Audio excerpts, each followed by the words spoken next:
2024 ലോക്സഭാ തെരഞ്ഞെടുപ്പിന് ശേഷം പല രാഷ്ട്രീയ മാറ്റങ്ങളും ദേശീയ തലത്തിലും സംസ്ഥാന തലത്തിലും സംഭവിച്ചു.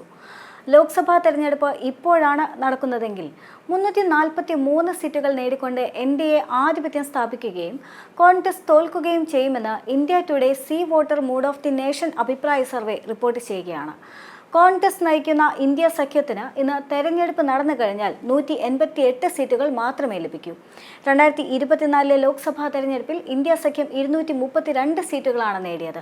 അതായത് ആകെയുള്ള 543 അംഗ ലോക്സഭയിൽ 343 സീറ്റുകളും NDA നേടും എന്നാണ് ഇപ്പോൾ സർവേയിൽ പറയുന്നത്. 2025 ജനുവരി 2 ഫെബ്രുവരി 9 ഇടയിലാണ് India Today C Voter Mood of the Nation survey നടത്തിയത്. എല്ലാ ലോക്സഭാ മണ്ഡലങ്ങളിലെയും 1,78,123 വ്യക്തികളിലാണ് സർവേ നടത്തിയത്. 272 ലോക്സഭയിൽ കേവല ഭൂരിപക്ഷത്തിന് വേണ്ടത്. 2024 292 സീറ്റ് നേടിയാണ് NDA അധികാരത്തിലെത്തിയത്. BJPക്ക് ഒറ്റയ്ക്ക് കേവല ഭൂരിപക്ഷം ലഭിക്കാതിരുന്ന സാഹചര്യത്തിൽ സഖ്യകക്ഷികളായ JDUവും TDPയും പിടിച്ചെടുത്ത സീറ്റുകളാണ് നിർണായകമായത്. ഇപ്പോൾ വോട്ടെടുപ്പ് നടന്നു കഴിഞ്ഞാൽ NDAയുടെ വോട്ട് വിഹിതം 3% വർദ്ധിച്ച് 47% ഉയരും. ഇന്ത്യ ബ്ലോക്കിനെ സംബന്ധിച്ചിടത്തോളം വോട്ട് വിഹിതത്തിൽ വെറും 1% വർധനവ് മാത്രമേ ഉണ്ടാകൂ. ഇന്ന് വോട്ടെടുപ്പ് നടന്നു കഴിഞ്ഞാൽ BJPക്ക് മാത്രം 281 സീറ്റുകൾ ലഭിക്കുമെന്ന് സർവേ പ്രവചിക്കുന്നുണ്ട്. BJPക്ക് മാത്രമായി 41% വോട്ട് വർധനവും ലഭിക്കും. വോട്ട് വിഹിതത്തിൽ 3% വർധനയാണ് BJPക്ക് ഉണ്ടാവുക. കോൺഗ്രസ് അതിന്റെ അടിസ്ഥാന പ്രശ്നം പരിഹരിക്കുന്നില്ല എന്നതാണ് പ്രശ്നമെന്നാണ് രാഷ്ട്രീയ വിദഗ്ധർ ചൂണ്ടിക്കാണിക്കുന്നത്. കോൺഗ്രസിന്റെ അടിസ്ഥാന പ്രശ്നം സംഘടനയുടെ ഘടന തന്നെയാണ്. അതില്ലാതെ ഒന്നും ചലിക്കില്ല. കഴിഞ്ഞ തവണ 400 സീറ്റ് എന്ന മുദ്രാവാക്യം ഉയർത്തിയാണ് BJP വോട്ടെടുപ്പിനെ നേരിട്ടിരുന്നത്. എന്നാൽ സ്വന്തമായി ഭൂരിപക്ഷം നേടാൻ കഴിയാതെ വന്നതോടെ BJPയും പ്രധാനമന്ത്രി നരേന്ദ്രമോദിയും പ്രതിരോധത്തിലാവുകയായിരുന്നു. വാസ്തവത്തിൽ BJPയുടെ 400 സീറ്റ് എന്ന മുദ്രാവാക്യമാണ് തെരഞ്ഞെടുപ്പിൽ ഏറ്റവും കൂടുതൽ സ്വാധീനം ചെലുത്തിയത്.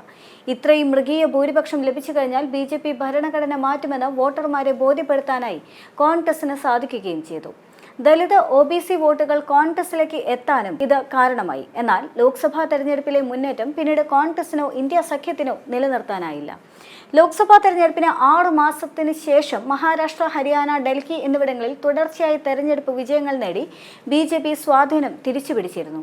ജമ്മു കാശ്മീരിൽ അധികാരം ലഭിച്ചത് മാത്രമാണ് ഇന്ത്യ സഖ്യത്തിന് ആശ്വസിക്കാനായത്. എന്നാൽ വലിയ തിരിച്ചുവരവിന് തയ്യാറെടുത്തിരുന്ന കോൺഗ്രസിന് വിജയത്തിലേക്ക് എത്താൻ സാധിച്ചിരുന്നില്ല എന്നുകൂടി ചേർത്ത് വായിക്കേണ്ടതുണ്ട്. ലോക്സഭാ തെരഞ്ഞെടുപ്പാനന്തരം സീറ്റിനെ ചൊല്ലി വലിയ തർക്കങ്ങൾ ഇന്ത്യ സഖ്യത്തിൽ ഉണ്ടായിട്ടുമുണ്ട്. പരസ്പരം പ്രകടിപ്പിച്ച കടുംപിടുത്തവും മുന്നണിയെ സാരമായി തന്നെ ബാധിച്ചു. ഒടുവിൽ ഡൽഹി നിയമസഭാ തെരഞ്ഞെടുപ്പിൽ എത്തി നിൽക്കുമ്പോൾ ആം ആദ്മിക്ക് നേരിടേണ്ടി വന്ന വൻപിച്ച പരാജയം ഇതിന് ഉദാഹരണമാണ്. 27 വർഷങ്ങൾക്ക് ശേഷം BJPക്ക് ഡൽഹിയിൽ അധികാരം പിടിക്കാനായതും ഇതേ കാരണങ്ങൾ കൊണ്ട് തന്നെയാണ്. ഇപ്പോൾ ഈ അഭിപ്രായ സർവേയിൽ സ്വാധീനിച്ച ഘടകങ്ങളും ഇവ തന്നെയാകാം. സർവേ പ്രകാരം ഇനി കേരളത്തിലെ കാര്യങ്ങൾ പരിശോധിക്കുമ്പോൾ കേരളത്തിലെ തെരഞ്ഞെടുപ്പ് ഇപ്പോൾ നടന്നു കഴിഞ്ഞാൽ കേരളത്തിൽ കോൺഗ്രസ് നയിക്കുന്ന UDFന് മുൻതൂക്കം ലഭിക്കുമെന്നാണ് പ്രവചനം പറയുന്നത്. കേരളത്തിലെ 20 ലോക്സഭാ സീറ്റുകളിൽ 16-18 സീറ്റുകൾ UDF നേടുമെന്ന് പോൾ പ്രവചിക്കുന്നുണ്ട്. BJPക്ക് 0 മുതൽ 2 സീറ്റുകൾ നേടുമെന്നും എന്നാൽ LDFന് 1 സീറ്റ് മാത്രമേ നേടൂ എന്നും പോൾ പ്രവചിക്കുന്നുണ്ട്.